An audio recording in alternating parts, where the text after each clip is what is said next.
and gentlemen, and welcome to Seekers of the Supernatural. My name is Tony Spera. I'll be your moderator tonight, along with Ed and Lorraine Warren. Last show we spoke of the Amityville Horror in our Part 1 series. We delved more or less, Ed, into the history of Amityville, to the background of the house. But tonight I think what we'd like to do is speak more of the phenomena that actually occurred in the home. So can we begin, Ed, with some of the phenomena that did actually occur at 112 Ocean Avenue? Okay, in the beginning, George and Kathy would feel the psychic cold throughout all the rooms. No matter how many logs they'd throw on a fire, it was icy cold. That's because it's a psychic cold, and the cold is being drawn. The heat from the bodies of the people in that house is being drawn, and that heat is going to be used as an energy fuel source for the spirits in that house. So they'd feel the psychic cold. They'd hear magic whispering, voices throughout the hallways. At night, they would see ghost lights over their beds in the rooms. There was a time when George and Kathy found themselves about 2 foot from the ceiling. George looked over at Kathy and said, "Do you believe this? Do you believe it?" And of course, then they went and lowered themselves down into the bed again. But there would be the footsteps. There would be the slime that they would find on the staircase. Now, these are called apports. These materialize or dematerialize in such haunted houses. For instance, in many homes that we go into, we will find that you might see blood, as they did, coming down the wall. But if you went over there and touched that wall, there'd be no blood. This is a telepathic projection to the viewer, and it bypasses the physical eye, goes into the mind's eye, and they see it as a medium would see it. There was the marching band, as they described it, around 3:15 in the morning when the murders had taken place. A lot of things would happen at around 3 o'clock. We call this the devil's hour because it's an insult to the Trinity, anything that comes in threes. They would hear this marching band. George would jump out of bed. He'd go running down the stairs. As soon as he'd get down to the foyer, the music would stop. But he'd look into the living room, that huge living room, which you'll see a picture of, and the rugs were actually rolled up and the furniture was pushed over to the sides of the walls as though somebody were actually marching there. There were so much different types of phenomena that occurred to us and the people that went in there. It was incredible. I told you about the experience last week of where I felt as I was being smothered. Going into that home again, Lorraine felt many things. She, as a clairvoyant, would be more sensitive. Mary Pasquarella, who was the director of the Psychic Research Institute in Hamden, Connecticut, never went into a haunted house after that. She gave up the work because she was so badly affected by it. The cameraman that went in there with Channel 5 news team had heart palpitations. These guys, they were in battles in World War II. Of course, it bothered them, but never as much as going into that house there. Well, it was the physical effects on their body, Tony, that was bothering them. And then one of the scientists that had come up from Duke University, he became so terrified in this home, and the chair that he was sitting on actually went right backwards with him in it. They had a real hard time just stabilizing him emotionally in that home. But it seemed like, and it's true to the fact that people are affected on their weakest, most vulnerable levels. And I think many times people of science go into a home like this not really expecting to be affected personally, just to be there and be witness to it. But they have nothing to fall back on. They have no faith, Tony. They can't call on any inner strength other than their own personal knowledge. And in a way that, as far as I'm concerned, they can't possibly be too objective that way. You know, Father Pecoraro told me about an experience he had when he left the house. He went back to his rectory. He was up in his room. Suddenly the room became icy cold. Ghost lights were shooting all over the place, and a deep, harsh, growling voice occurred in that room. He seen what he described as a lizard-like creature. Now, as a demonologist, I have seen diabolical, In fact, at one time, I had seen 43 of them. I knew exactly what he was talking about. It's something that you can't describe to anybody. It's something that's from another world. Mm-hmm. And as he described that, you could see the terror in this man's face. He wasn't used to these types of things. And the same thing happened to him again in a hotel room in Florida with a rabbi. Mm-hmm. The both of them experienced this. And when this lizard-like creature appeared in that room to these two men, and it finally faded, the glass in the windows turned red. Now, speaking of the clergy, Lorraine, you had mentioned before, and I think we're going to see a slide of him, you have mentioned Padre Pio from Italy, who I believe was a Franciscan Yes, monk. he was. He was a Franciscan I monk. think we're going to have a shot of him coming up. Now, if we could get that slide. Stigmata. I guess here it is right Yes. here. Can you explain, Ed, what we're looking at here? And Lorraine, either Yes. one of you. He suffered the wounds of Christ, Tony, for 50 years of his life, which meant that he bled just as Christ bled on the cross. So did he bleed from his feet also? Or Yes, he did. Yes. Now, the incredible thing was that 10 minutes after this man died, 10 Yeah. minutes, all of these wounds disappeared. They all were healed, Really? Tony. Yes. There were the critics who would say, well, the man did this to himself. After he was dead, he couldn't do anything to himself. And these wounds simply disappeared. Okay, here's a close-up. Okay, now, Here's a close-up of Padre Pio. look at this close-up. Look at this profile. If we could go back a little further and see the hood. If we could pull back just a little Yeah. bit on Just that a and see little the bit, whole- and so you can see the hood and the profile of the man's face. Now, Padre Pio was a very holy and pious priest. And the reason I have so much devotion to him, Tony, is not only because of what happened to me in Amityville, but when I went in there, I really didn't know why I felt as uneasy as I felt. And this man had the gift of discernment, plus he physically fought devils in his life.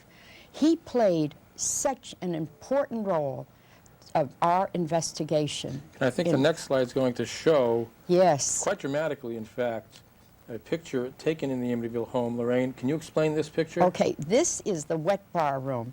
This is the room in the front of the house, Tony, that you see where that's all the windows. Now, I stood here, and you can see two of the researchers are with me. I have his relic cupped tight in my hand, and I'm asking for his help. And also, Padre Pio. oh yes, I'm Okay. asking for his help and his protection. Now, what's that up in the antlers there? Now, photographs are being taken, and look at that photograph, Tony, and you see the outline of the very man that you just looked at the portrait of before, the photograph The of. hood, That's the beard, astonishing. the nose. Isn't it? Now, the photographs that you looked at were given to us by a priest who had served with Padre Pio in life and who really helped us in documenting that particular I psychic think we have photo. a cropped picture again. I believe we have a cropped picture again. If we could get the next slide up to see, there it is. That looks. There was a close also a shot. head on the antlers. What is Yes. that? Ed? What is that head on? It looks like a Everybody person's said head. it looked like Ronald DeFeo. To this day, we don't know what We it don't is. know what that is. We really do not know what that is, Tony. It's We have apparently no the head- idea. Does that look face- like Ronald DeFeo? Yes, it does. Yes. It looks very much like Ronald DeFeo. Yes, Now, but has anybody looked at these pictures and verified that they're not Yes. fakes? Father Negre looked at this photograph. He was a very close associate of Padre Pio's, and when he looked at it, he knelt down and he blessed himself, and he said, says Padre Pio. And Wow. he's the man who went back to his cell there at the monastery where we met with him in California, Tony. Now, you know, we were getting a lot of flack when we publicly showed that photograph. It was during a period of time back in the late 70s that there was really a lot of dissension regarding religious areas and when you're showing religious proof.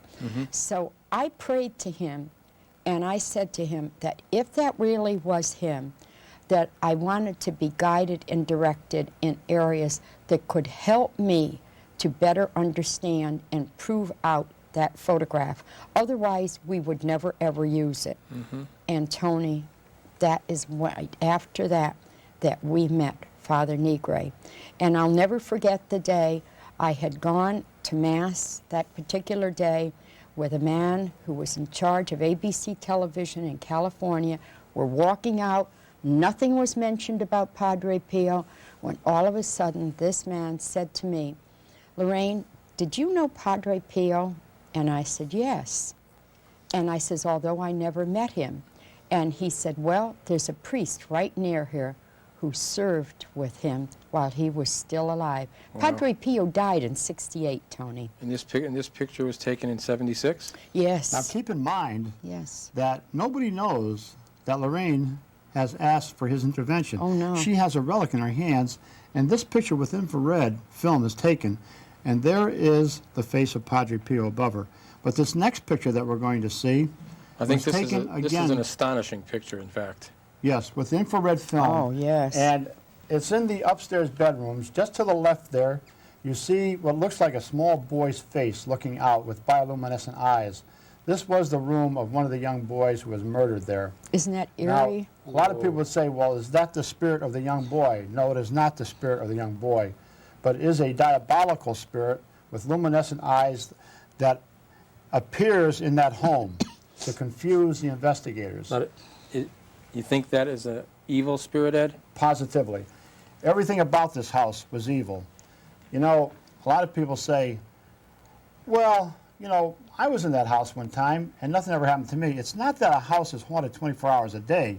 You don't walk into a haunted house and see ghosts flitting all over the place. Mm-hmm. After 9 o'clock, the psychic hours start, 9 to 6 in the morning. 9 o'clock, the energy starts to build up because of the darkness. Then you start to get what we call the infestation in a house like Amityville. First you hear the little knockings, the rappings. Then you might hear pounding sounds. Then you might hear crying or sobbing, hysterical laughter.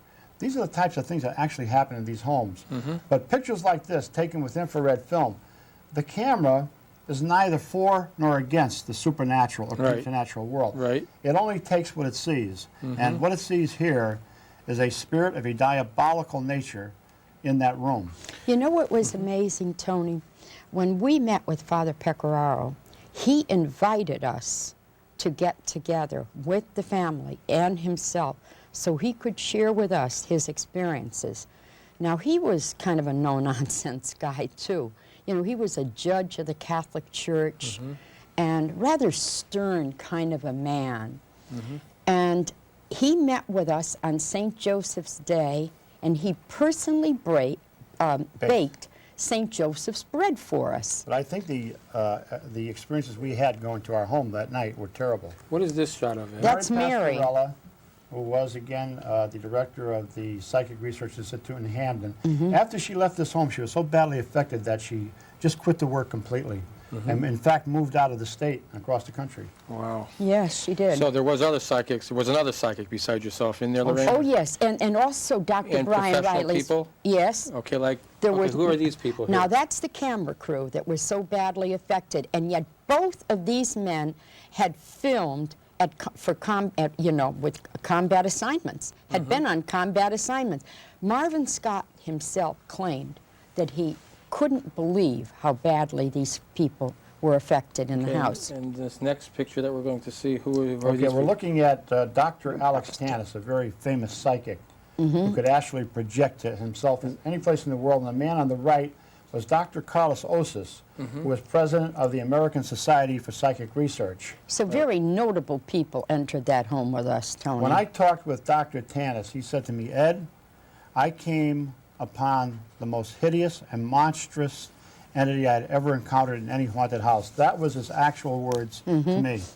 Now, this next slide would be probably, I'm assuming, the communication that you had? Yes. Now, that was very, very dangerous thing to do, to communicate in a home like that. And Tony, when I tell you about that man from Duke University and Mary Pasquarella, it was during that communication that they were so hideously affected, actually leaving the house.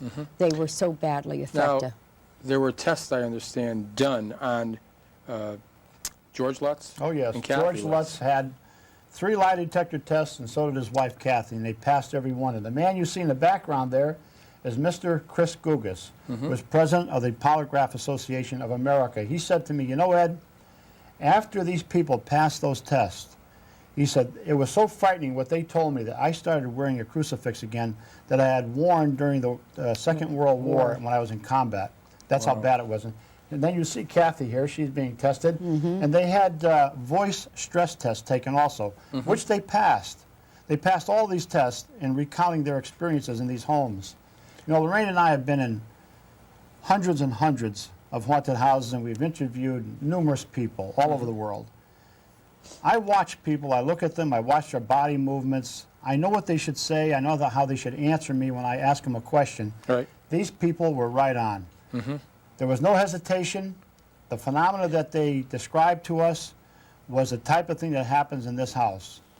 So you could say then unequivocally that George and Kathy were not lying, that it was not a Not hoax. lying, no, they were not lying at all, Now, Tony. did this phenomena just happen in Amityville, or were you guys at all affected? Because Followed us home. Oh, yes. I understand that you I were will affected a little bit. Never forget the night. What's this picture here? Yeah. This is a That's the night doorway that we from came home, the yes. main part of our house going into a passageway that leads into what is now an occult museum.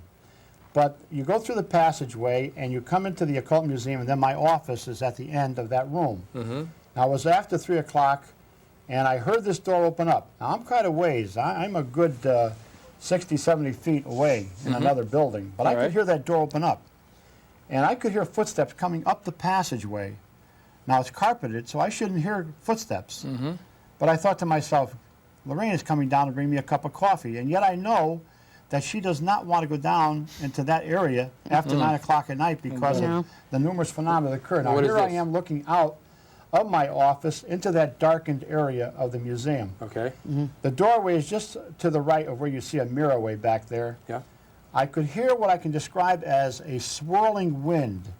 And it came into the doorway, and I could see a dark mass, or what we call a shadow ghost.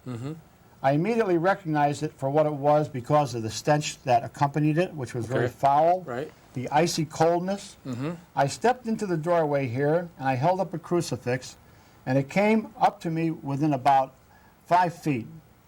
I commanded it in the name of Jesus Christ to leave and go back to where it came from. It backed off a little bit, came around the room, and came at me again.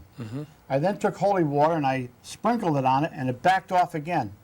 Now, people think that we don't become frightened in these situations. Well, we do. Right. We're made of blood and flesh just like they are. I immediately went toward the back door. I went out of the house, out of the building, I should say, and toward my house. No, Now, to the left there, where you see the rain pipe, that's the building I was in. I that left small there, building there on the left? That's on the left, right. Okay. I went over toward the Main part of the main house. part of the house, but when I got near the porch, I could hear animals fighting.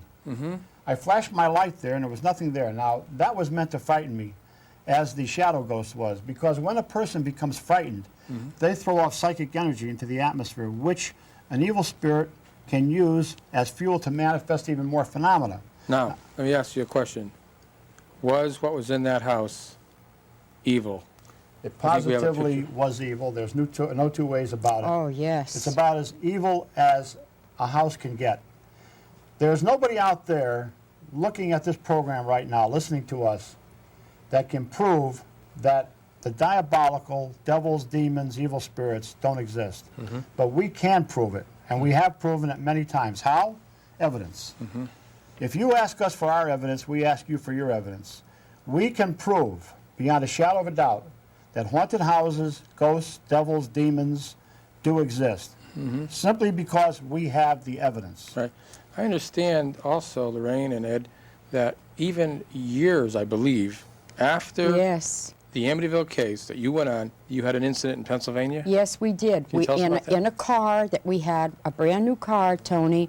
It was a bright, sunny day. It was cold weather, but it was a bright, sunny day. And we were going eastbound on 84, and we came to an area that said the Promised Land. And Ed commented, and he said something about, boy, the Promised place. Land, a good place. Now, Ed wore a miraculous medal to the Mother of God on a silver chain. But that particular morning in our hotel room, it was badly knotted. So I just picked it up and put it in my pocketbook. So at this point, Tony, I took it on my lap and undoing all the knots. I put it over Ed's head and down into his shirt.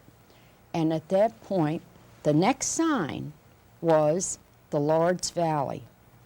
And at that point, Ed said, even the Amityville Horror couldn't get us here. See, even years later, you can still give recognition. Okay. It was a sunny morning. No ice, no rain on the road. Tractor-trailer truck was about 50 yards behind us. He was that the one car witness. started to sway back and forth. The only way I can describe it is as 4 banana peels for tires on an oily road. It started to spin. There was no way that I could stop that car from spinning in circles. It went up into the air. We went over the guardrail, down a 40-foot embankment backwards. All this time, I was praying to the Blessed Mother. Right out loud, Tony. Right out loud, and I said, help us, save us. And that car I felt was going to hit the gas tank at the bottom, and it was going to burst into flames. The car turned over. I had a heck of a job getting Lorraine out because it was a two-door car, and I had to push her out. I got out, but by that time there was already a state trooper who had been on the other side of the highway and had heard a truck driver 50 yards in back of us describing what was happening. And they yelled down to us, is there anybody else in that car? No, is there anybody alive in that car? We went up the embankment. Now, you're not going to believe this. We went up the embankment. That car went down, turned over, and I was thinking to myself, miraculously we were saved, and we were. How are we going to get home? A train? Was I going to rent a car? The record came out, pulled our car up. There was not one scratch on that car. Not one scratch. And remember, it went over a guardrail, down a 40-foot embankment backwards, and turned over.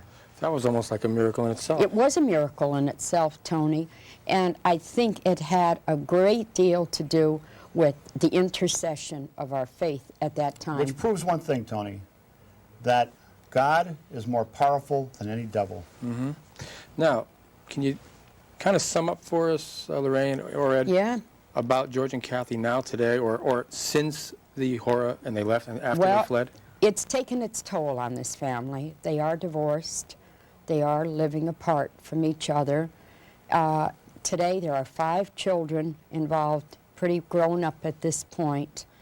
But they still communicate, probably for the sake of the children, but it certainly took its toll. But I have to say that of all the cases that I ever worked on, that case affected our personal lives more than any case we ever worked on. Anybody that went into that home in Amityville and said that it was a hoax was never in that house. No. They never went in that house. They never talked with the Latzes. They never met any of the central figures in the case itself. They never talked with Father Pecoraro, ourselves, the investigators. There's one thing that I can say about the Amityville case, that, again, on a scale of 1 to 10, that could be a 12. And I would never want to go into another house like that. And it was a reality. You know, Tony. one thing I'd like to clear up, if I could. People say that George and Kathy Lutz became millionaires. Is that true? No. George and Kathy Lutz God, no. made very little money. Any money that they made was taken by lawsuits by these crazies that were instigating all of these here hoax stories against them, thinking they could get money. The only people that made money on that case was Jay Anson, who wrote the book. He had never written a book before on the supernatural. He would have written it a lot different than he did. When he came to our house, I tried to explain to him that he had to describe the phenomena in terms of psychic research rather than to the layman saying the banister exploded before their very eyes. Well, anybody knows that when they went in there, the banister didn't explode, but it did through telepathic hypnosis. And that's what he should have said. You know, he was on the last chapter of that book, and he had a heart attack, which he recovered from, thank God. And when he recovered, he finished the book. He then sent the manuscript to a woman in New York City to type up for him. The man who was bringing the manuscript was at a red light. Suddenly, the car felt as though it was going into a hole. He looked out, and the car was sinking into the road. He jumped out, and the next morning, they pulled that car out of a 15-foot hole. Everything was soaking wet except the manuscript, which was then given to that woman to retype. And the night that she finished it, there was a fire in her house, and she and her son just about escaped. Jay Anson had never written a book before. That was the first book, the Amityville Horror. He tried for a second book, 666, which of course means the devil. On the last chapter, he had a heart attack and he died. Unbelievable story. So you would consider the Amityville Horror one of your worst cases ever? Positively. Definitely. It is one I don't of our think there's any worst. place that you could go in our civilized world and somebody hasn't heard of the Amityville Horror. Right. The only ones that try to say that it's a hoax are the atheists, people who have an axe to grind, but people who understand the area of demonology and theology know that there are many Amityville Horrors out there and that people have investigated them and will continue to investigate such cases for many, many years to come. Again, if someone has a problem, I'd like to always end the show with this if I could, because there are people I know from experience that have many, many problems, many people out there. How can they contact the famous Ghostbusters, Ed and Lorraine Warren? They can write to us, Tony, at our post office box, which is Post Office Box 41 in Monroe, Connecticut, 06468. If you feel that you're living in a haunted house, don't hesitate to call us. No. We will be glad to come out and see what's going on. If you have any problems that you think are supernatural or preternatural, call us, write us a letter, and we'll try to help you out. Also, Tony, if there's questions they have, They could write you a letter. Yes. They could write you a letter, right, and explain what's happening. Exactly. We'll be glad to answer those letters. Be happy to. Very good. So that, ladies and gentlemen, is Amityville Parts 1 and 2. Hope you enjoyed it. Until next time, for Lorraine Warren, for Ed Warren, I'm Tony Spera. Good night.